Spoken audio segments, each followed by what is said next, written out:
Yes. What is up, everyone? And welcome to Call It What You Want, your favorite average to good podcast. I'm Jimmy, Trash Can Cream Cheese Conradino Conrad, also known as Jim, alongside Brian McBrizzle. And we are absolutely buzzing that you guys are with us today on the YouTubes, Golasso America for life. Make sure you hit like and subscribe, because right now the U.S. are beating Guinea 3-0, which is going to put us into the knockout rounds for the very first time since the 2000 Olympics. McBrizzle, give us your overall thoughts of what you've seen so far. Yeah, really happy. I thought, when the game started, we had the right mindset from the very beginning. Put pressure on them. You could see that it really took a toll on them. The goalkeeper made a few bad mistakes, and it just gave us that confidence to keep with the same pressure. They end up getting a goal from a free kick, and happy for Georgie, for sure. And you could just see the confidence just throughout the whole group. And then our back line, our two center backs were awesome. Patrick Schulte was fantastic throughout this match. Like you said, tons of positives, buddy. Yeah, lots of positives. Excited about that. Now, just to let everybody know that's watching us on the YouTubes, we know that there have been longer breaks in our previous shows.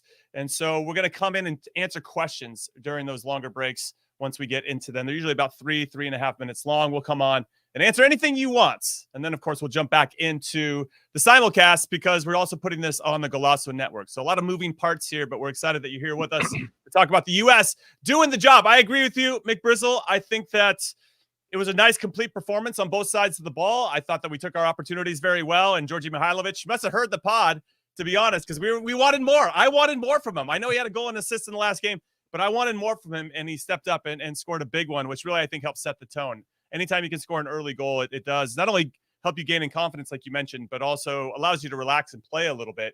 And then when Guinea's just giving us freebies, because it wasn't even, not to say our press wasn't coordinated, but we were just putting just normal pressure, and they were still making mistakes. And they just could never find a rhythm. And I think that probably plays into them not playing well, but also us making it difficult for them overall. And now, probably helped through Jimmy, but no Naby Keita, right? That's a big miss for them. Someone who controls that part of the area, the part of the midfield. So yeah, Naby Keita, still they have to do it.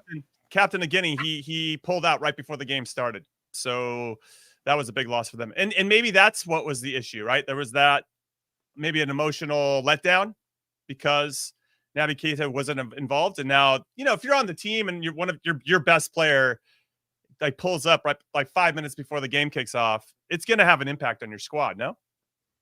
Oh, most definitely. And especially someone who's really the metronome for them, right? He's the one who gets the ball. He can speed it up. He can slow it down.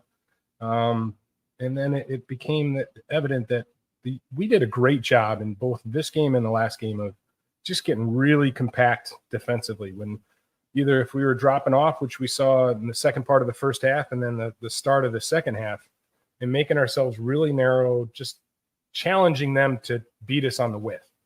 And, I thought they did a great job of covering the spaces, the lines to penetrate through the middle weren't there for Guinea. And just like you said in the very beginning, an all-around team performance. Really excited to move on for the boys. Yeah, I'm excited as well. They are now going to face, we got second in our group. We're going to face Morocco, who ended up getting first in Group A over Argentina, or Group B, over Argentina. And France will take on Argentina. A lot of implications there. We're going to have a very special guest, Nico Cantor, come on and join us to talk about both of those games, because there's a lot to unpack with both. Morocco, though, looked very good. They got Achraf Hakimi, who plays for PSG and the Moroccan national team, of course. And so they're going to be difficult in a lot of different ways. But we'll get into that a little bit more when Nico joins us. Were there any standout performances for you? Now, just so everybody knows, we're going to kind of revisit a lot of this, but just to kind of tease it a bit, McBrizzle, do you have some candidates that you're thinking maybe were man of the match for you, that you're like maybe three names that you think could stand out for us? And then we'll give our man of the match later. Sure. I think Kevin Paredes had his best match of all three. He was effective last match, not so much in the first, but again, Griffin Yow was excellent. And then you could put the two center backs, and Walker Zimmerman was a beast in the air. And there's probably the three that stand out to me as the possible man of the match. And I look forward to hearing your thoughts, Jimmy. What three people are you thinking? No. You got some good ones. Kevin Paredes, obviously 2 goals. He's got to be in the conversation for sure. Griffin Yow getting the start over Duncan McGuire, I thought was pretty bold in some ways because Duncan McGuire provides a different type of outlet and different look for us up top. But I thought we were really mobile, and the center backs for Guinea didn't have a lot of answers about following us into midfield. Were they going to stay with Paxton Aronson and follow him into midfield and create some gaps in that back line, or were they going to do something a little bit different, right? So we're going to unpack all that for everybody as we get into the real show. So do not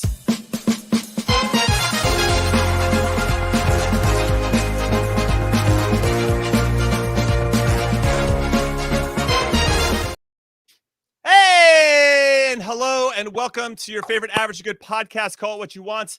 I'm Jimmy, Trash Can Cream Cheese, Nico Cantor, also known as Jim, alongside Brian McBride, and it's just us two. We will have a special guest, Nico Cantor. He'll be joining us a little bit later. You probably know him from Morning Footy, amongst many other things that he does for the Golasso Network. He's going to break down the Morocco game for us because the U.S. have booked their tickets to the knockout rounds of the Olympics for the first time since 2000. A very big deal, a huge accomplishment for these players. We're very excited. They just beat Guinea 3-0, got their first clean sheet of the tournament, McBrizzle. And what are your overall thoughts on this game? And do you feel like we've gained enough momentum? There's a 2-part question here for you. Gained enough momentum to potentially see us into the next round, or just to take it into the knockout rounds overall? Yeah, I definitely think there's some momentum with us. And I think it comes from so many different parts of the game, because I thought we sort of been getting better and growing into sort of this mindset of we can press teams, we can play through teams, we can defend as a group. And that sort of shined through today, especially. I thought our 2 center backs were excellent. I thought Patrick Schulte had a really good game, solid game. And you could see this change from Duncan McGuire as the focal point, or not having a focal point and having to go wide all the time, and Paxton Aronson sitting in that and dropping into space and allowing the intensity of Griffin Yow, and not only the intensity but the quality. He had a fantastic game. And then I'll point out that Kevin Paredes was able to find a lot more space. There was more space for him to run in behind, which we saw for the second goal. And the midfield and how compact we kept when we didn't have the ball, I thought was hugely important for this match, but also as we move forward against a really strong Morocco team. Yeah, it felt like a complete performance on both sides of the ball. I think that's what pumps me up the most, is that we had, obviously scoring an early goal helps, right? And Georgi Mihailovic scores an excellent free kick, and to do that in the Olympics with everybody watching, especially after, that's the way we criticized him, but wanted more from him. He's one of our overage players. We want him to step up in those big moments outside of taking a penalty, and he did with an absolutely fantastic free kick. And then he ended up getting subbed out about 51, 52 minutes in, which I thought was interesting. We can unpack that a little bit later. But I agree with you that there was a nice dynamic with the team without Duncan McGuire, our number 9, who started the first 2 games. And we brought in Paxton Aronson to be, well, he was already on the team, but he put him at a false 9, and Griffin Yow came in for Duncan McGuire.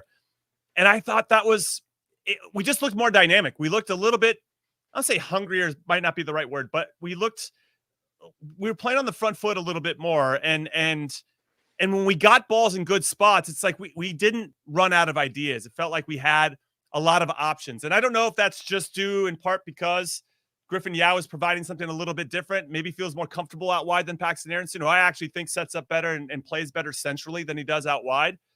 I don't know. There's certain things I'm sure we could look at in different moments of the game. And then Max Dietz, there was 2 changes to the starting 11. He came in for the injured Gianluca Busio, who was he was our man of the match for the last game. And Josh Atencio ended up coming in from the Seattle Sounders, who ended up getting to play, and I thought he did well as well.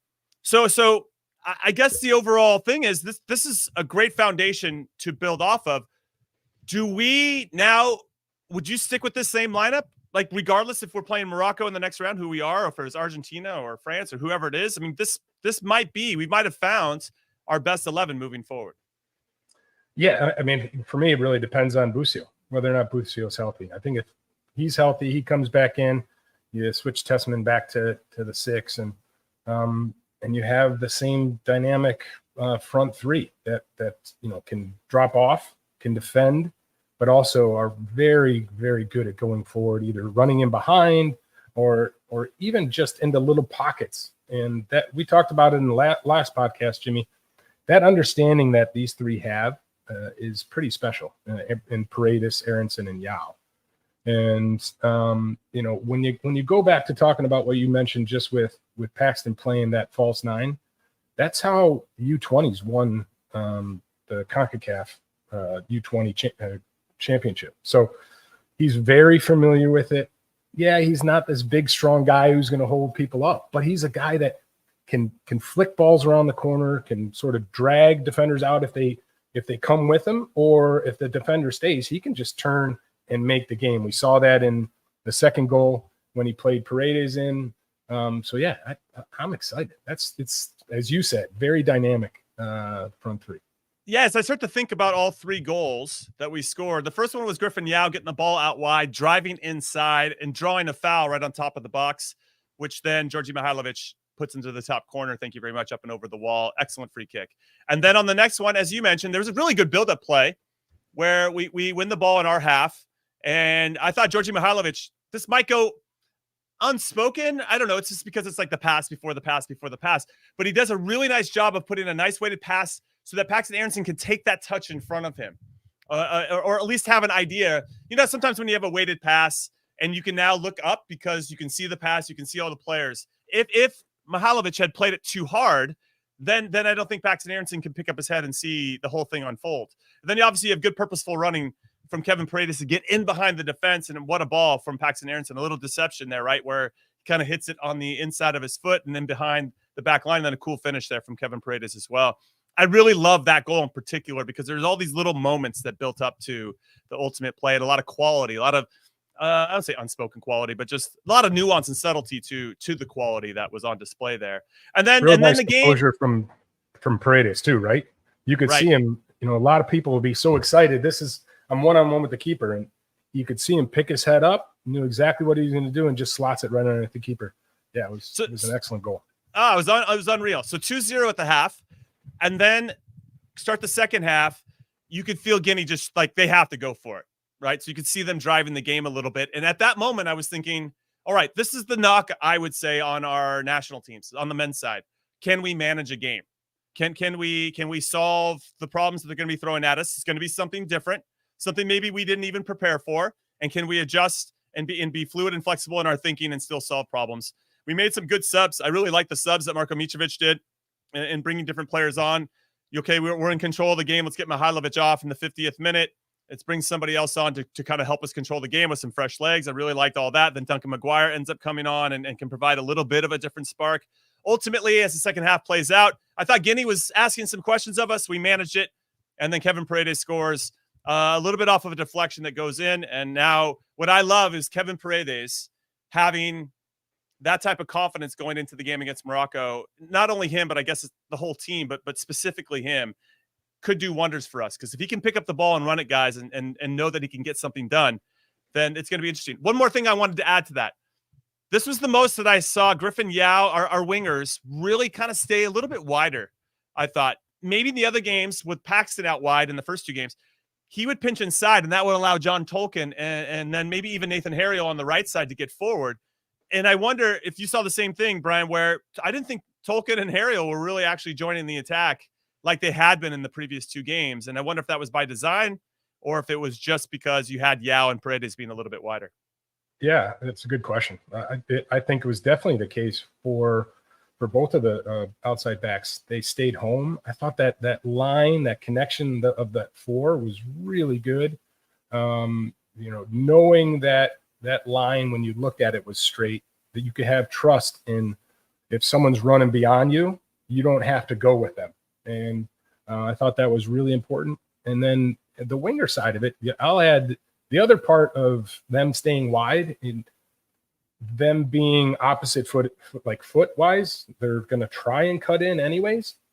Without Duncan McGuire as your guy that's going to get on crosses, you have, if they cut in, the ability to either lay a through ball for Paxton running in behind, or if Paxton's showing, you get that combination play that we didn't really have the first two games. So certainly a different dynamic. I thought, that front three connected really well. I thought our midfield played pretty well. Georgie got a little quiet again, but you got to give him credit for his goal, considering, he still doesn't look to be the one that's going to open up games. But when you're called upon to take a penalty, the pressure of that, and then the quality of that free kick, you have to give him credit for both of those, taking both of those opportunities.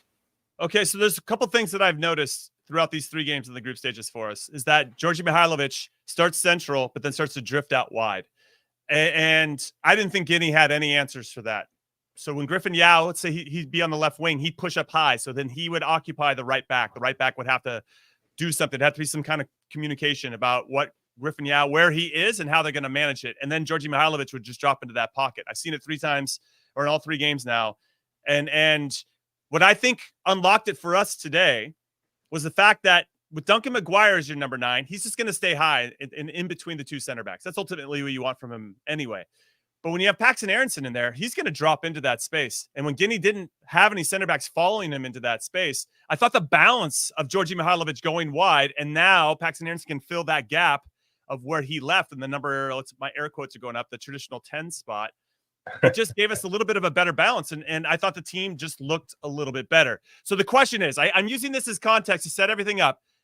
Was Guinea just not that good today, Brian? Because New Zealand obviously, I thought we were good in that game, and we made the plays that we needed to do to win that game. What still kills me about the France game is that we sat back in the first half and made it 0-0 at halftime. Cool, no problem. I totally get it, but we weren't really asking too many questions or committing too many numbers going forward. And then when we actually tried to play, I loved, when we went first 15, 20 minutes of that game against France in the second half, I was like, yes, this is awesome. We're going for it. And then we gave up 2 goals. And like, no, we should be rewarded for this type of swashbuckling, attack-minded, let's get forward and get after it. And I just want to talk about Guinea really quick, because sure, they just didn't look great. And that's a testament to what we were doing. And I think having Paxton Aronson out there, but I want to make sure we take that into consideration, especially as we prepare for Morocco in the next round. Yeah, I thought Guinea struggled to be accurate in their passes and playing out of pressure. We saw it from the goalkeeper, but even more importantly from the center backs, when they get the ball wide, and Griffin Yow, especially on the left-hand side, he'd go do the pressing. They play the ball back, and that was not accurate enough. And we saw like a couple of different times where either Paxton was able to pick it off, Tessmann was able to pick it off, or even Mihailovic was able to pick that off and turn and go. And Jimmy, you've been in games like that. And when your team's off passing, your confidence of playing out of pressure becomes really, really low. So I thought both of those parts wasn't good for Guinea. I'm sure Morocco is going to be much cleaner in that, that our attacking third, their defensive third, while they're playing out of that pressure. But again, like you said, you have to give the U.S. a lot of credit for being in not only good pressing spots, but as soon as we won that, they went forward and caused a lot of problems. Here's my fear, Mick Brizzle, and everybody else watching. We've showed our hand a little bit about what Paxton Aronson can do if he starts in the 9. And I don't think Guinea was prepared for that, and it showed. Now, we played Guinea in a friendly back in March. We won 3-0, and Griffin Yow had 3 assists in that one. And I wonder, well, I'm pretty sure that's why he got the start in this one, amongst other reasons. When he's on the ball, he's very, very dynamic, and I'm buying stock on Griffin Yow. I think his future is very bright, and hopefully he'll get a run out with the full team at some point. But now that we've showed our hands, Morocco's going to have the 2 versions of us ultimately, and can prepare accordingly. And I love that. I should say this. I love that because this is where I think we struggle, and maybe all levels of the game, specifically on the men's side, that once somebody tries to take something away from us, can we get to plan B or plan C a lot quicker than we have been? And I still reference the round of 16 game against the Dutch in the 2022 World Cup, where we just didn't have the answers that we needed in game. And then at halftime, I don't think we made the necessary adjustments. And then obviously the Dutch are very good and we're a ton of confidence. And that's always going to be difficult too, especially when we give up an early lead. But that's kind of where I'm going with that part of the conversation. And so I'm fearful, but also somewhat excited to see how we solve the problems that Morocco are going to try to prepare for us accordingly. All right, we're going to take our first break, a call it what you want. And when we come back, we're going to break down a little bit more of everything regarding the U.S. Guinea game. And for everybody on YouTube, we're going to start answering your questions. So don't go anywhere.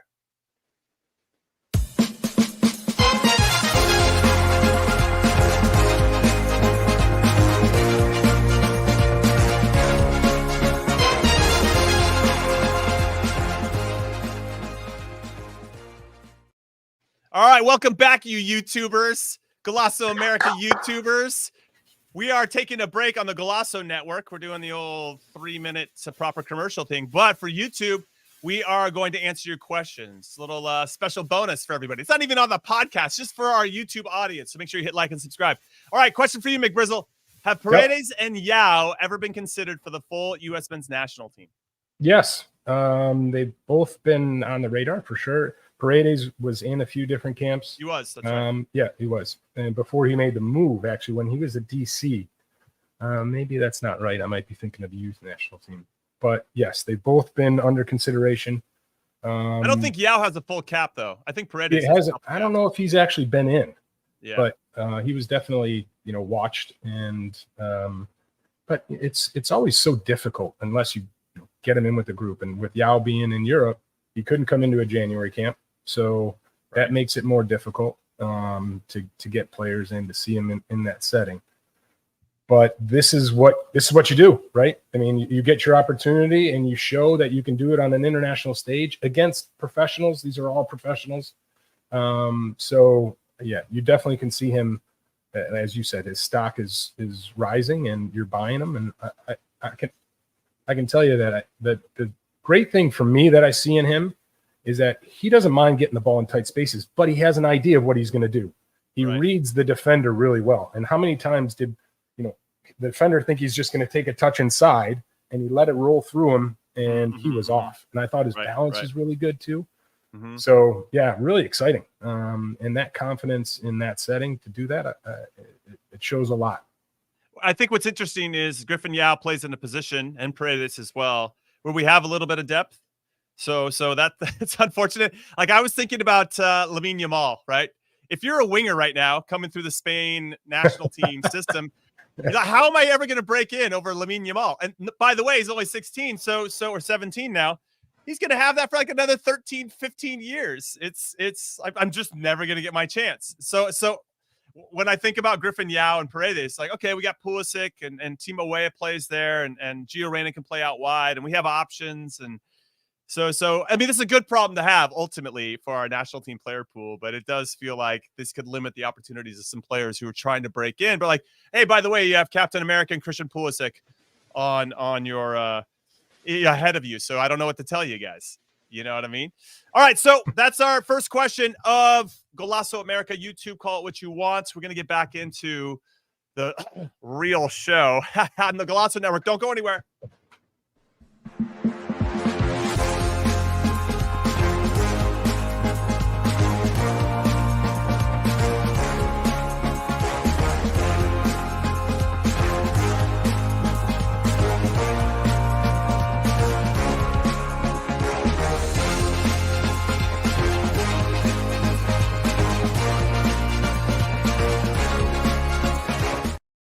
Welcome back to Call What You Want. I'm Jimmy Conrad alongside U.S. men's national team legend Brian McBride.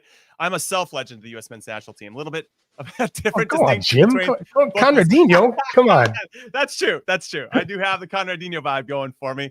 All right, we're going to do some player ratings with this game between the U.S. and Guinea in the Olympics, last game of the group stages, which allowed us to book our tickets to the knockout rounds for the first time since 2000. It's such a big deal. We haven't qualified for the Olympics since 2008. So now to get into the knockout rounds, I think really speaks to the quality that we have in our team. France ended up qualifying on top. They ended up beating New Zealand today 2-0. and they beat us 3-0, and they took care of Guinea 1-0. So they are absolutely cruising right now. I actually think maybe they beat New Zealand 3-0. I didn't see the end of that game, but +7 in the goal difference. France under Thierry Henry.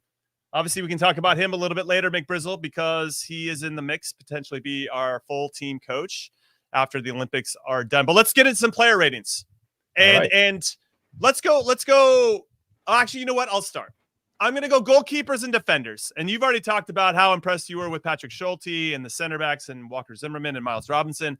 I thought it was a nice professional performance from our outside backs as well. We were really high on Tolkien and Harriel after the New Zealand game.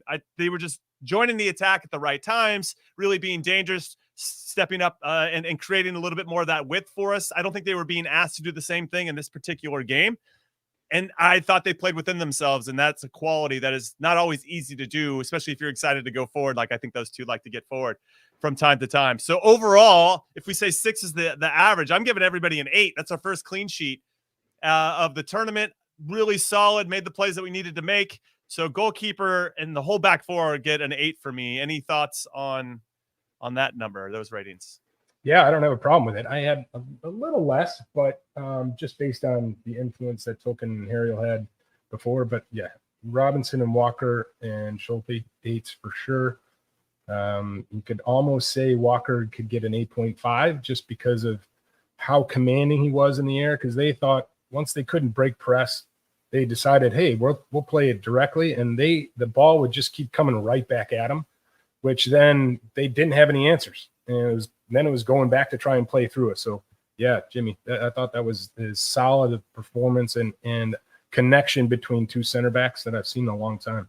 Also, another thing that I take note of while I'm evaluating a back line is there's spacing between the midfield, especially when we don't have the ball. Because if the two lines collapse on top of each other, and we saw that a little bit against France, which, okay, that's normal when you're playing a team of that quality that can hurt you in so many different ways, where the lines kind of collapse on top of each other. But if that spacing can stay 10 to 15 yards, and at times maybe 5, but that still gets a little bit too close, but 10 yards, let's say, is a sweet spot, and you're not dropping too deep. This also includes the goalkeeper, so you're not dropping too deep onto Patrick Schulte either. Then more often than not, you can solve a lot of problems, especially if everybody's eager to make a play within their zone, right? And I thought today our spacing was pretty good. There was maybe 5 to 10 minutes in the second half where Guinea kind of hit the switch to give a little bit more, committing more numbers going forward, where I thought our lines were starting to collapse on each other a little bit, or maybe we were dropping. Is that when we went to a back 5, Jimmy? Is that when we went to a back 5? Yeah. That's where I felt like, okay, if we're going to be able to manage a game, at some point it's going to get a little chaotic and you have to figure it out. But that would be another thing too. It's those intangibles in terms of communication from Walker and Miles, where I think the center backs have to be the ones that lead that. And Schulte got to make sure everybody continues to stay off of his line, right? Or stays off of his lap. But I thought that was pretty good today. So just so everybody knows, if you're being a student of the game and you want to learn a little bit more about how we evaluate, some of the things that I evaluate for a back line is just how the spacing between them and the midfield, and then them and the goalkeeper. And I thought it was pretty good today.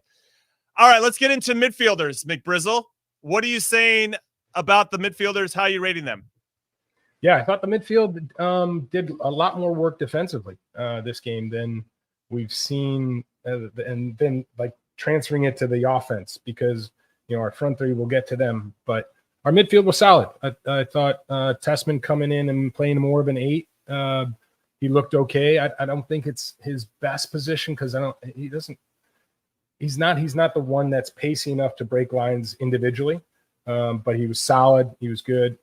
I gave him 7.5. Dietz, I thought was okay. He did a good job of clogging that space up, and that's probably his best. Would you liken Dietz, who plays center back, grew to 5th for his club in Germany, when he's normally like Chris Richards? Okay, Crystal Palace put him in the 6th spot, but he's not there to like make the game. He's there just to cover space, be difficult to play against. Yeah, I thought he did a good job of that. I don't think he's this playmaker, but he can win balls in there. He's a physical presence, and again, like, he clogged space. I thought he was good. I gave him a 6.5. He got a silly yellow that of course probably brought on the reason of him being substituted, but listen, it's going to happen. There's no way around it. If you need to slow the game down, you got to take yellow. But I thought Georgie, I gave him a 7. His free kick was excellent. He didn't have as many interactions, but I also thought he looked a lot more comfortable when he was on the ball. There was a few times I thought he could hold it a little bit longer, bring in the defense. There was one time when Griffin Yow just played this beautiful ball and ran into a space. And if Georgie takes an extra touch and then puts it in there, the center back doesn't step up and get it. And that's nitpicking. So I thought, Georgie, while didn't have a ton of the ball, a free kick alone, said I'll give him a 7. What about you, Jimmy? No, I want to talk about Georgie in particular, because I've noticed that they want him to drift wide, which I think is definitely by design, because I've seen it in all 3 games now. Then is that lessening his impact because he's not as central as I'm sure he might prefer to be, right? Because he's not in those areas all the time. I agree with you that it is nitpicky. We're getting nitpicky here. And I think maybe because he's one of the overage players and we had other options that could have brought in for this. But he takes all our set pieces. So that, and obviously scored a great free kick. I don't take anything away from that. I think the 7 is good. But I agree with you. I wish he had a little bit more involvement. And then I wonder if he's starting to drift wide, and that's what Marko Mitrovic wants. And then we have these really, vibrant, super athletic guys in the wing position. Maybe Mihailovic wants to play at a speed of the game that the other guys are playing. They just want to run, right? They're just so excited to get the ball and run. That Mihailovic is trying to see, like, he sees a different game than what he's surrounded by, if that makes any sense. Yeah, I think what Georgie does really well is he blocks space into breaking lines. And if you watch him defensively, next game, watch him look over his shoulder all the time thinking, all right, I don't want the ball to be played bypass me. We want it to go wide where then Griffin can go put pressure on it. And then when the ball is played back, that's when everybody goes. So I think that's probably more the reason that he sits in. And then when we win it, he gets a little bit wide. But it's definitely a game plan for sure, to your point, Jimmy. All right, let's go to the front 3. And as a resident number 9, I'll let you have this line of the field as well. I will say defensively, I was really impressed when Griffin Yow and Kevin Paredes were both defending near the top of their box, though from a spacing perspective, not a big fan of that. But that there was a willingness for both of those guys to go there and defend in 1v1 situations and come away with the ball. So I was really impressed with that type of desire to try and go and make a play. I have plenty of time for that. But what are your overall ratings on these guys on the attack side? Yeah, I thought Griffin Yow set the tone early on. Again, absorbed pressure coming onto him, was able to get out, not only get out, but connect the next pass. I thought he was excellent. I gave him an 8. It could have been an 8.5, but I thought both sides of the ball was really good. And again, someone that not only caused problems in the wide part of the game, he made the penalty area. He almost scores a goal, hits the post twice. I love how he drifted off on the first one to create space for himself. Definitely a fantastic game. I thought Paxton Aronson had a great game too, especially for a position that he doesn't normally play. I gave him a 7.5. It probably could have been an 8. That assist alone should be an 8, McBrizzle. I know. I think maybe I'm a little too harsh. We'll throw an 8. All right. That's fine. Great. Here we go. And then, cool. I thought Kevin Paredes was man of the match. I thought he was fantastic. We didn't see him, falling over like he did whenever he felt pressure. His footwork in tight spaces, it was so good. How many times he was able to let it go by him and then just bring it back or flick it around the corner. And you saw that with Paxton dropping in, he had an option to lay it to and go. I just thought he was fantastic. Of course, the 2 goals. So, if I've given some 8.5s, I guess I have to give Paredes a 9. Yeah, I agree with all of those outside of the 7.5 initially for Paxton. I'm going to push it to an 8. But here's the general rule of thumb, right? If you have enough guys that are 7 or 8 out of 10 every single game, or the majority of your players are 7 or 8 out of 10, you're going to end up winning that game. And I thought we saw that today. The one thing I'll add, and I agree with you that man of the match was Kevin Paredes. 2 goals obviously speaks for itself, but I thought he did a lot of the other work and picked up the ball in good areas, is there's no way that Morocco is going to give him the same amount of time to do what he wants to do. We saw that actually against New Zealand and France, where he gets fouled a lot, right? And that generates a lot of free kicks, so that's not a bad thing. But those other 2 teams weren't giving him the time and space to do what he wants to do. And Guinea's like, yeah, Kevin Paredes, just do what you want. It's fine. Here's all the space that you want. He scores 2 goals. So I think that really speaks to the fact that if you give him time and space, he's going to absolutely crush you. And fair play to Kevin Paredes today. Stepped up in a big moment. We needed him to get us into the knockout rounds for the first time since 2000. All right, we're going to take our next break here at Call It What You Want. When we come back, we're going to start looking forward to our game against Morocco and break everything down for you. So don't go anywhere.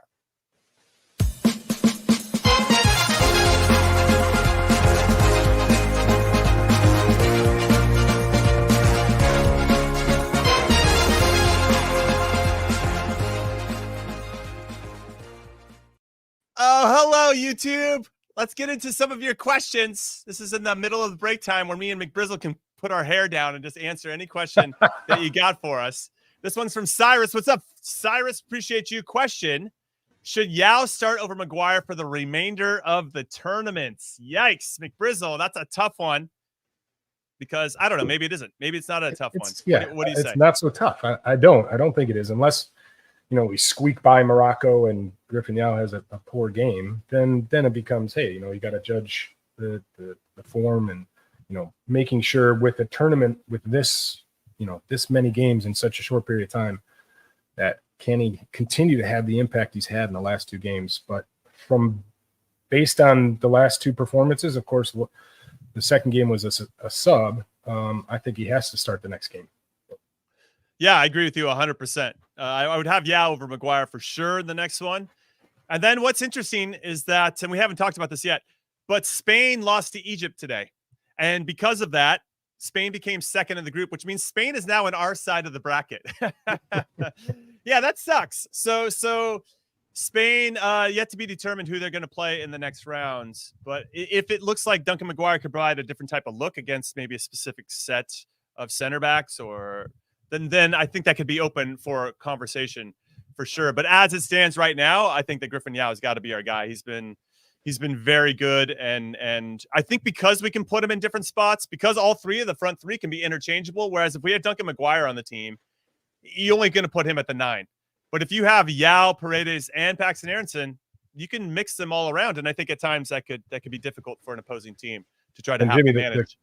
I don't know if you saw the question that popped on, and we can touch on it real quickly because I know we need to get back to the real show, the main TV show. But I think that definitely helped us. And the other part of it helping us is I think, you got to see us defend really well. And, of course, we didn't take our chances. We had a few. But that confidence you get and we saw it in both this game in the second half and last game in the second half, where if we need to absorb pressure, the team is committed to blocking lines. And I think that only benefited us for the second 2 games. What about you, Jimmy? No, I agree with you. I think playing France first, probably we're not expected to win that game. So you kind of get different ideas out, get into the competition for real. And then you figure out what your best team is. And then I think New Zealand was a nice second one. Guinea, maybe second, could have been a little bit different. But New Zealand was a game that we knew that we should have won. And yeah, ultimately, I could answer that. I need another 5 minutes, but we're taking our break. We got to come back to the Golazo Network. Don't go anywhere.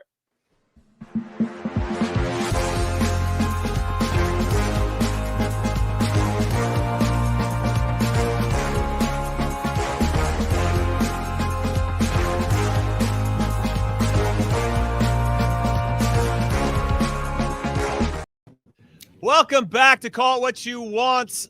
I'm Jimmy Conrad alongside Brian McBride, and Nico Cantor is here. Nico, what's up, boys? Joining us.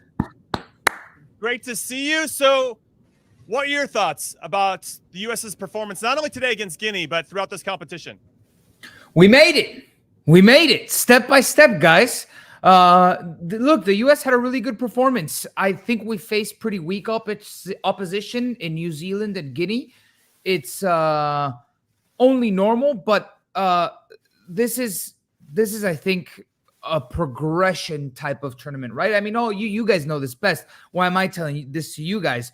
The U.S. has grown into this tournament, and maybe it was not the sharpest against New Zealand, although we put 4 past New Zealand. Today was pretty good. It was emphatic, and I really liked how Mitrovic tinkered a little bit. We played without a striker for the first 60 minutes of the game, and that dynamism really showed. And we got in behind with Kevin Paredes. Griffin Yow was great on the left. He was a constant threat. We had a great partnership between Georgi Mihailovic and Paxton Aronson. And the United States looked good. They took care of business with style. Maybe they took the foot off the gas, but then came in Kevin Paredes and put a third past Guinea. So thumbs up for the U.S. And now it's where it gets very difficult. Okay, so that's a nice segue into Morocco, who ended up winning their group. They beat Argentina 2-1. That was the most controversial game I think I'll ever see in the history of the sport, where it was like a 2-hour VAR call.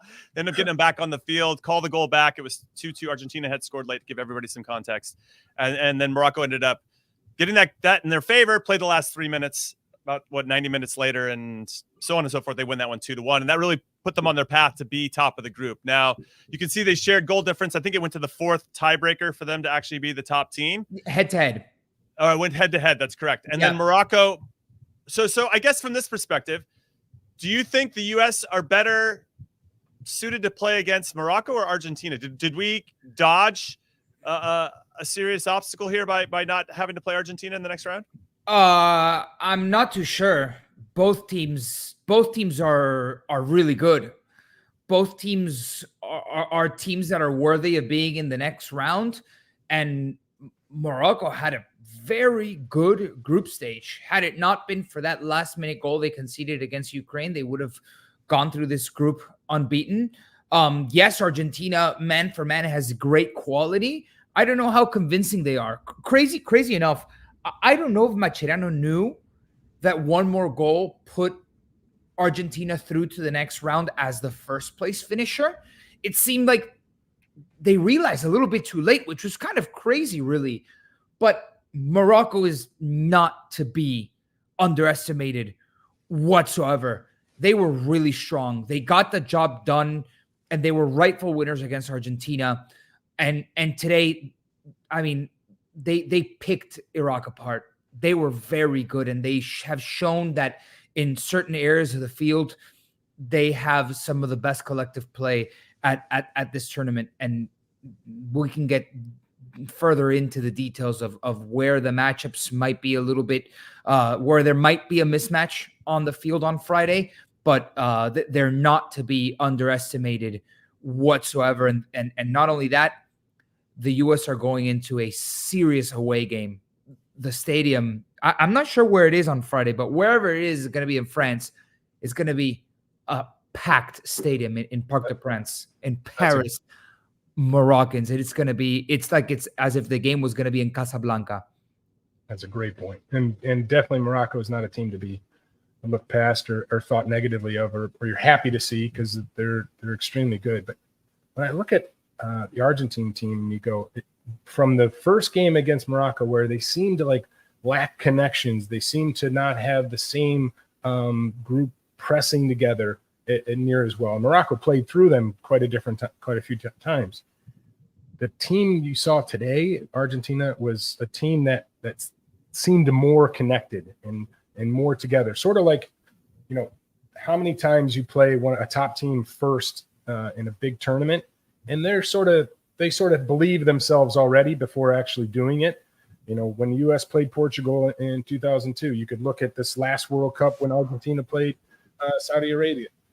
Those are the times you want to see the top teams, because you might be able to catch them not at their best. And I think we did dodge a bullet. And not to say Morocco's, like I said, a bad team. They're a very good team, but this Argentina team seems to just be gaining momentum. That game against France is going to be really interesting.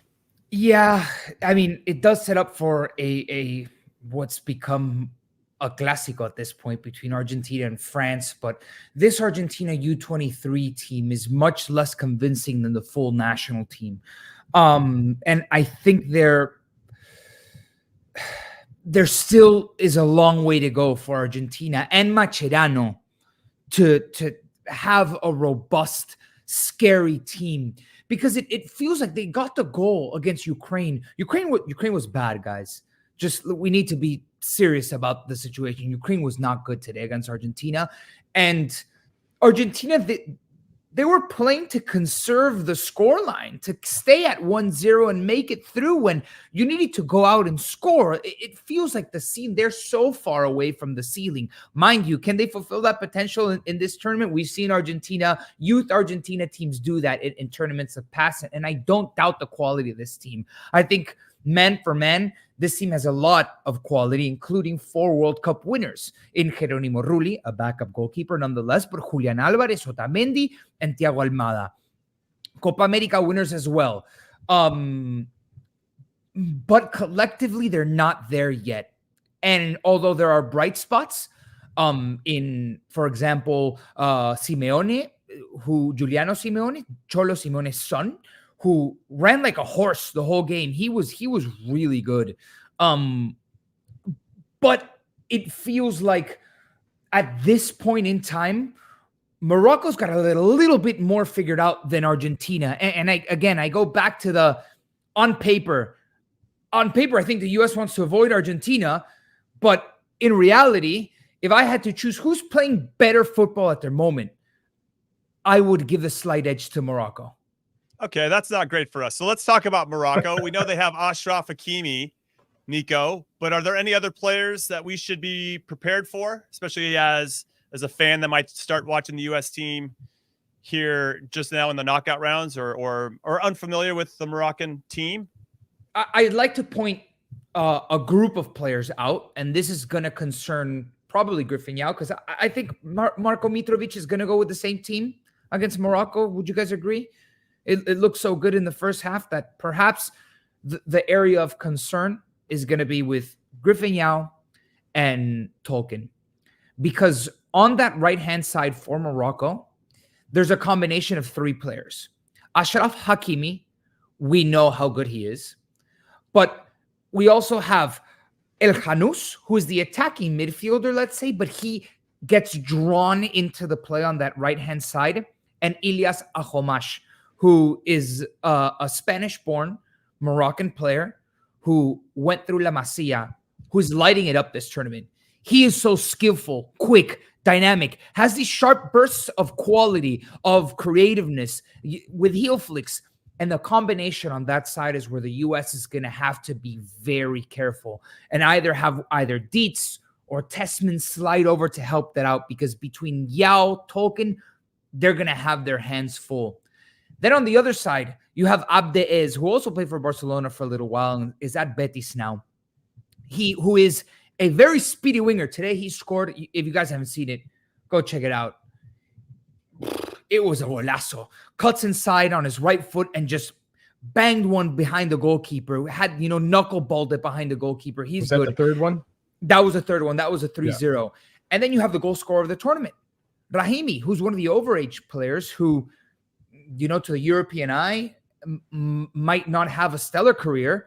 But after he left domestic football in Morocco, Raja Casablanca, he went over to Al Alain, and he's a Champions League winner. Not only that, in the 13 games that he played to get to the championship, where they took down Al Hilal, the Neymar team, the stacked Al Hilal team, the Hernan Crespo, by the way, led Al Hilal team. Al Ain team. He scored 13 goals in 13 matches. He's on fire right now. So they also have a striker. And last but not least, there's a kid called Amir Richardson on this team. Amir Richardson. Doesn't sound like a Moroccan name, probably because it's not. His dad is American, played in the NBA. His mother is French Moroccan. He was born in Nice, and he's in the heart of this midfield team. So there's a couple of standouts on this Moroccan team that I would just be wary about if I'm a U.S. fan. Okay, so does this give you any pause, Brian McBride? Because Nico just listed about 5 or 6 guys that are making me a bit nervous. Yeah, I mean, of course, it's things to be aware of. And I'm going to go back to like the first segment, Jimmy, when you started talking about some of the things that are positives, and knowing that we can play in a couple of different ways and be comfortable against really good teams. I think that's gonna be something that needs to be worked on for the next 2 days, or 3 days. So you can make adjustments. When Nico, when you talk about the right-hand side, Georgie, we talked about it earlier. Georgie likes to come to the left-hand side, so it may not be as big of a worry. Certainly, you got to be aware, especially with Hakimi and his ability to get up and down that right-hand side. So possession's probably going to be a big part of this, understanding their pressure, because a Moroccan team is usually very, very compact and together. You said that they've been playing really well. So yeah, I mean, this is all part of being in the knockout rounds. It's the positives of you're here, but it's the negatives. You're going against a really good team. So right. I'm looking forward to it either way. Yeah, it's going to be great. So let's get into score predictions. And really, Nico, we just want to hear from you, since you're so well versed in the Moroccan team and obviously know everything that's going on with the U.S. as well. How do you think this game's going to play out? Ooh. So I just need to give the disclaimer that I don't know if Brian knows. I went viral in Morocco during the World Cup. I called one of their goals the goal that put them into their game when they beat Portugal to get into the semifinal, and I overnight went viral in Morocco. Is this your way of saying you have an emotional tether? Yeah. I mean, this is let's go viral in the U.S. But I also have a stronger emotional tether to the U.S. I want the U.S. to win. Don't get me wrong, Moroccan fans that might be watching this, because I did send out the YouTube link to all of my Moroccan followers. I really want the U.S. to win, and I think it's going to be a very hard fought match.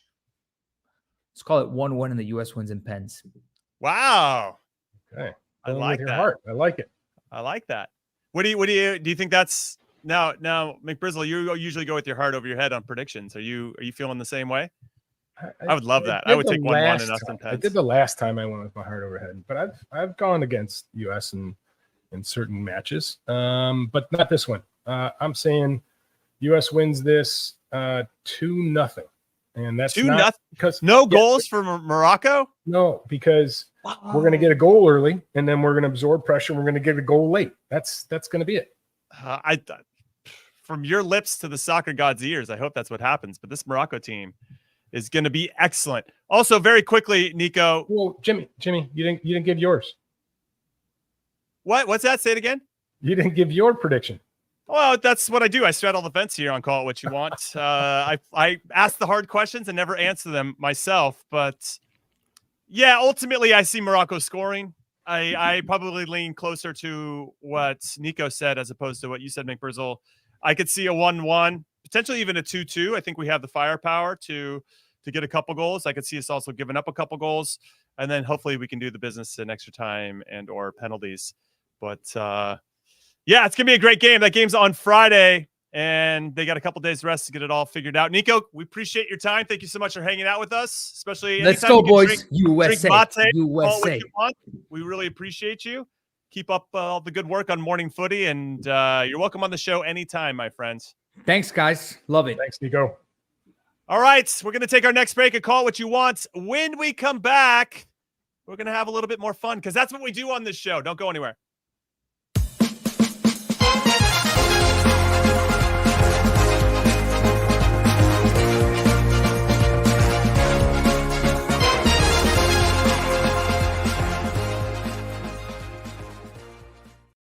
Hey, everybody. Welcome back. This is the YouTube portion of just Q's and A's, baby. That's what we do. I'm Jimmy alongside Brian, and we are having some fun here on the show. Like always, hit like and subscribe. We'd appreciate that. Brian. Brian. I don't know why I said it like that. Brian, McBrizzle, McBride. Question. Here we go from Nate Green. What's up, Nate? What players have done enough to get a club transfer? Now, Nate, and for everybody listening, anytime we do these breaks, we only got 2 minutes. Some of these questions are probably like 15-minute answers. But what do you say? Maybe we don't give explanation. We just say okay, that's fair. Quick rundown. Okay, so what are you saying? Which of these players on the Olympic team? I think John Tolkien has been on the radar of many clubs for a while. I think Nathan Harriel hasn't been as much, but has been scouted. So I think those two, in my mind, for sure. And then I'll even say Patrick Schulte. You heard early on about Manchester United being interested in him. First match, he did not do so well, but the last 2 matches, when called upon, he's been excellent. So I would go those 3. Well, how about you, Jimmy? I'd say Tessmann. Obviously, already has some smoke around him. He had a move to Inter Milan that got squashed, and so now Fiorentina is involved. I do think he wants and he's eager to make a move away from Venezia, if only not to be part of a yo-yo club, right? Because Venezia don't necessarily have the funds to maintain in Serie A, and even if they do, they're just kind of fighting to not get relegated every year. And I think he actually wants to be in a team that's a little bit more settled in Serie A. That's my 2 cents on that. So I think he'll be looking to make a move. I think Griffin Yow could be one. He's at Westerlo in Belgium. That if he continues to perform well, especially now that we're going into the knockout rounds against Morocco, and then if we can get past them, maybe even a Spain, and you can hold your own against those nations, then I believe that he could be somebody that could be of interest as well. So wouldn't you throw the fact that Christian Pulisic is now finding his feet and performing, and he plays that same position, and they have a similar profile, helps Griffin Yow? Yeah, I think so. 100%. I mean, if you could start to say, hey, this kid could be the next Christian Pulisic or has very similar playing profile or player profile to Christian. Yeah, Christian's obviously going to opened up all the guys that have gone over to Europe and have had success at their club teams. It's just going to help the next generation of guys that are coming through. So, yeah, Griffin for me is an interesting one. And maybe he doesn't get that move over the summer. Maybe it's like, hey, we got to see you over the next 4 or 5 months and then get in maybe January transfer window. You can see some guys make some moves. But yeah, obviously this is a great shop window to demonstrate what you're capable of with a lot of pressure in the Olympics. All right, we are going to be done with this YouTube Q&A for now because we have to get back to the Golasso Network, so don't go anywhere.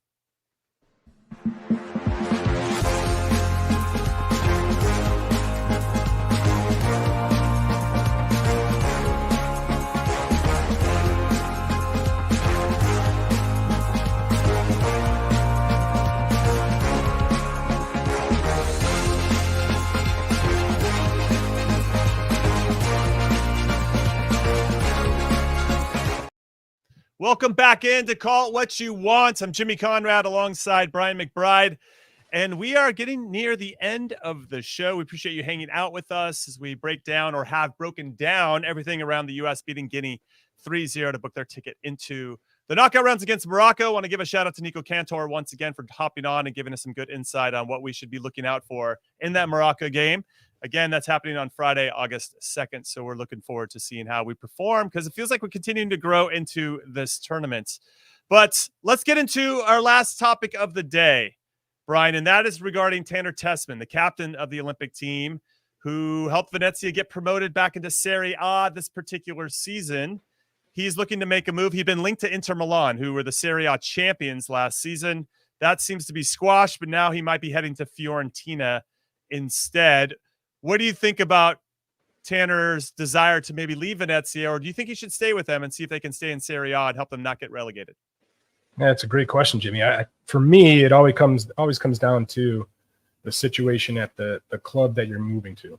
Is his style of play going to fit their style of play?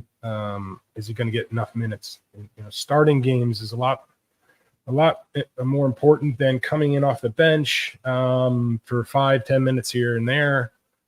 Considering the growth and how much both him and Busio have played at Venezia, and the fact that they were part of bringing Venezia up to Serie A, those are like the factors that I would look at as a player. Because if you move too early, right, and things don't go well at the club that you're moving to, and you don't get enough playing time, your career can stagnate, and then it's your next move is like hugely important. So I would look long and hard at those two things, and no club's going to guarantee you playing time. That's not what I'm saying. But if there's a need for a player like Tanner at Fiorentina, then I think it's a great move, because to your point, Venezia might yo-yo back and forth. But if it's not a good situation there, then I would say, listen, stay one more year at Venezia, play in Serie A. You know where you fit in there. You know the impact you can have there. And then at the end of this next season, you might have more options. Yeah, I like that insight a lot. In the point about making sure you fit the system. I mean, obviously, it would be very desirable to want to go to Inter Milan because they're so successful. They're going to be playing in the Champions League, and you have an opportunity to win significant trophies. But then you also want to make sure that your development is taken into consideration because, yeah, it might be cool to be with Inter Milan, but you might not play all that much. And maybe you're just relegated to type of cup competitions, right? Like we saw with Matt Turner and Nottingham Forest, right? Or even with Arsenal when he was just kind of being used as a cup competition guy. And is that really going to help your development, especially with Tessmann still with so many important years coming up? So I do like the move to Fiorentina. They have a new manager who came in, Rafael Palladino from Monza, 40 years old, eager to prove himself. And I think Tanner Tessmann will be the same mindset, eager to prove himself. And that could be a nice fit overall. But yes, obviously things to keep an eye out for here during the summer transfer window. All right, that's it. Call it what you want is done for now. We appreciate you guys for hanging out with us. We look forward to having another one of these shows after the big matchup against Morocco on Friday. We're going to keep this party going on YouTube, so come out and hang out with us on the Golazo America YouTube channel, and we'll see you guys very, very soon.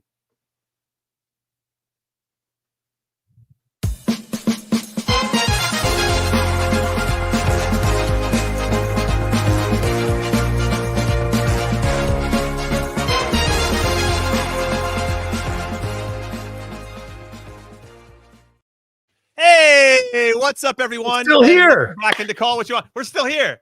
This is just for our YouTube audience. We want to keep those questions coming. So we finish up the show. Let's get a couple questions that me and McBrizzle can answer for you. That was awesome to be on the Golazo Network once again, a little simulcast, and we appreciate everybody's patience with us on the YouTube audience. So here's a good question from Noah, and we can get into it a little bit here because we're not tethered to the Golazo Network for the rest of the show. Since Charlie isn't here, no better lead into any question. So shout out to Noah for that. Since Charlie isn't here, what do you all actually think of Thierry Henry for the U.S. men's national team coach? Seems like he's not getting the best out of his team in this tournament. Brian, I'll let you go first. Why, thank you, Jimmy. Listen, I think the real show starts now. So if you're serious about looking at Thierry Henry for the men's national team, then you have to see how he does in the knockout stages. You're coaching a team that is considered one of the favorites. You have a really good squad, and you're at home. So I think those factors tell me that they should be getting pretty far in this group. So is it going to be difficult? For sure. I mean, they run into an Argentine team that was one of the favorites at the beginning of this competition.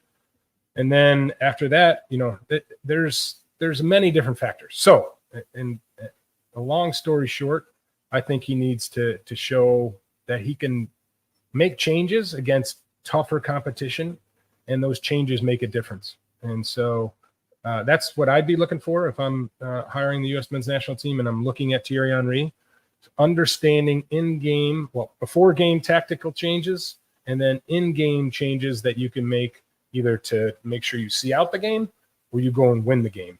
Because I think that is going to be a big factor on how he's looked at the end of this tournament.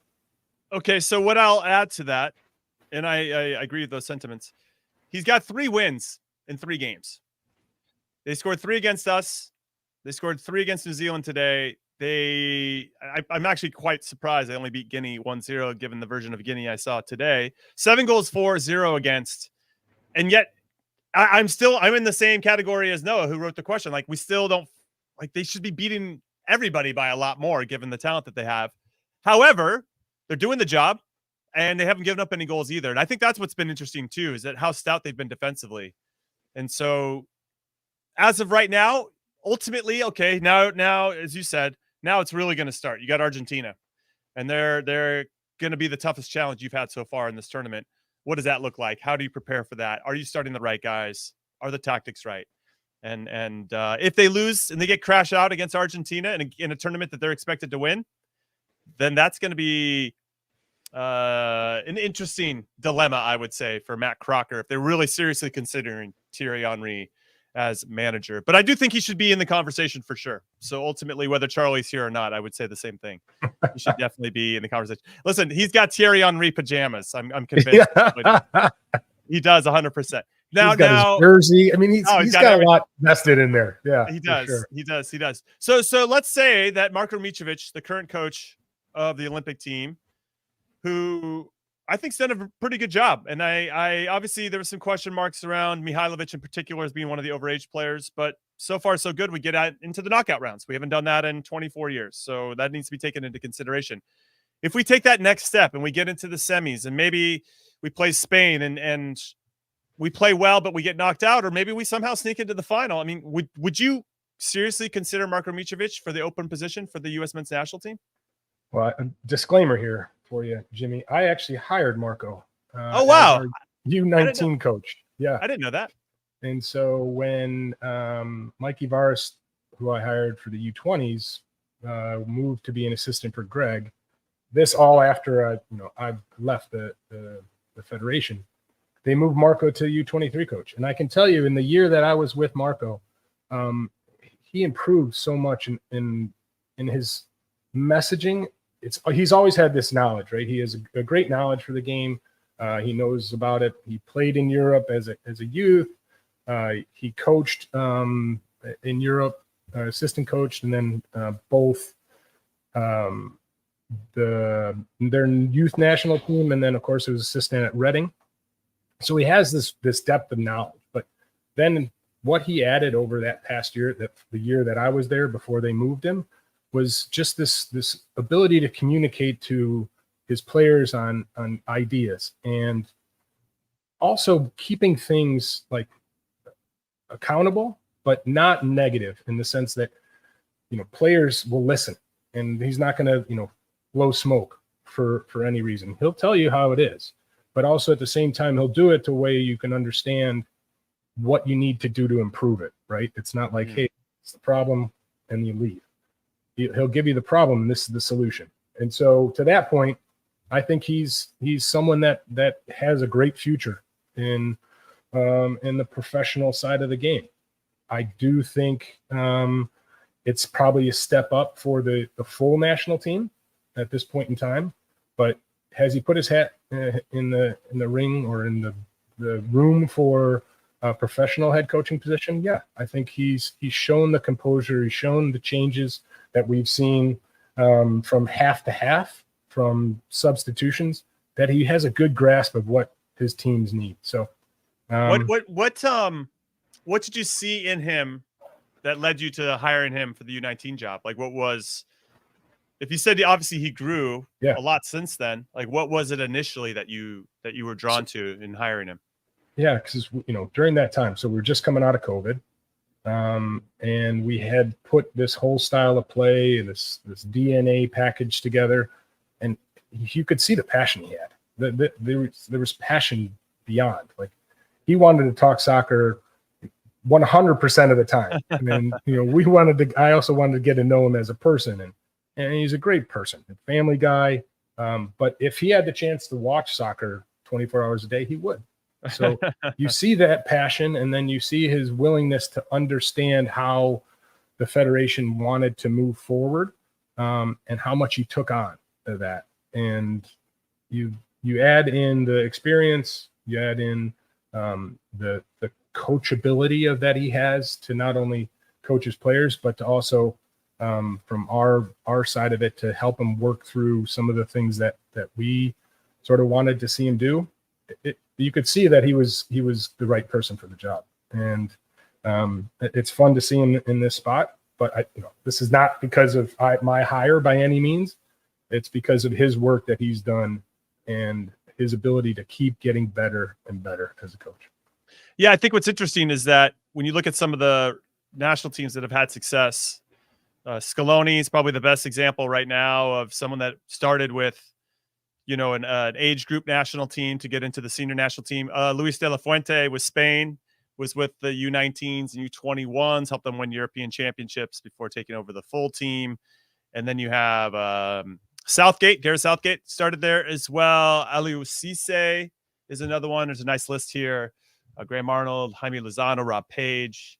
Hajime Moriyasu. I mean, there's plenty examples of coaches who started off in the youth national team system and then ended up taking on the full job and doing well. So and not all of them were successes of the names that I threw out there, but at least getting the opportunity to coach their full team. And I think Scaloni, De La Fuente, Southgate would be probably the best examples. And I wonder if that's because there's an understanding and a familiarity with what it would look like. And you're probably, when you're a youth national team coach, you're around the full team or the coaching staff at some point. I'm sure you're privy to conversations, or to your point, like, hey, there's a DNA in how we want to play, and that how that trickles down to the younger teams as well. How important was that for you guys? Because there were big conversations that we had prior to many years back on the podcast, where I remember when Jurgen Klinsmann came in and he talked about vertical integration, right? And that however the full team was going to play, that's how our U15 national team was going to play. And I thought that was a little unfair to the U15 coach, because the player pool might be completely different than the style that you want to play. So if you want to play a 4-3-3, whatever it may be, okay, with the full team, that's great. But at the lower level, you could have two excellent number 9s, and a 4-4-2 could be a better setup for you to have the success that you're needed. But so I'm not the biggest believer in the vertical integration. But so when you speak about the DNA, like, what is that? Does that include everybody playing the same way? No, it doesn't. And that's a great question, Jimmy. And I think that's the misconception, because it's the DNA is like position specific, strengths. You should, if you're a 9, you should have these, and these are the examples. So players, when they come into the national team, they actually get this whole packet, and they can understand sort of what is needed out of that group, but or that position, whether it's right back, whether it's center midfielder, or it's 6, 8, 10, that type of thing. That's all in place now. So the main thing for a coach does is look at his group, right? And you want to keep the best players that you see, not that necessarily the best player, the strongest player, the fastest player at this point in time. Understanding the development of each player and how it may take this player a little bit longer to develop because of they grow later, or they're developmentally so much quicker than this other player, because they can see the pass, they can make the pass. They may not be able to make up the ground physically or in speed. And those are all the fun part of youth national teams, understanding, keeping those players somewhat involved, whether it's, helping them find the right club scenario or situation so they can progress to when they do make the jump, that they still feel part of the national team. Because in the past, before the integration, Jimmy, we would have these really talented players, 1 year, and then coach from the 15s to the 16s, and the 16s wanted to go direct, be strong, physical, and there wasn't this like, wait a second, we have to make sure that we continue developing our best players. And you've seen a lot more of that, and I think that's why we've gotten a lot more out of it. It's trickled into the club sides and MLS Next side and the academy side, which is really important. But in the past, you would see those talented players from the 15s and 16s, as soon as they weren't part of the 16s, a lot of them would be so down, they would just quit soccer at all. And so we're trying to nurture, when I was there, we were trying to nurture this development and growth by giving them understanding of the ideas, what we want to see out of them when they're in with the national team, and how they can develop after. Because when they leave camp, you stay in touch with them. When watching games, this is how you develop. Tony Lepore has that all set up. It's done a great job. Barry Pauls was a huge part of putting all that together. So it's exciting that it's there. I have no idea what's going on now, but at least when I was there, it was something that we were very proud of. So talk to me about the scouting network. I've always been kind of curious as to what that looks like. Do you think we have enough? I'll just say for you and for anyone else that I still think we're understaffed as a country with regard to maybe this area in particular, and maybe just U.S. soccer in general. We probably need a lot more people in every single department. That was always my takeaway, whether it was MLS related or U.S. soccer related. We just needed more good quality, competent people in every area. And so I always wondered, because it still feels like, because I'm now in the ecosystem as well, that if I identify a good player, I just call, whether it's my friends in college or USL or MLS, like, hey, I got a player here that I think you should keep an eye on. And they're like, oh, this is great. We like word of mouth stuff because they just don't have the infrastructure or the budget to hire proper scouts. And I found that to be interesting. So I was curious from a U.S. soccer perspective during your time. What did that scouting stuff look like? And were they given the same packets with the DNA? Like, hey, we're looking for these types of players that tick these boxes. The answer to the second question, yes, they were. And they were part of, that presentation side of it to understand it.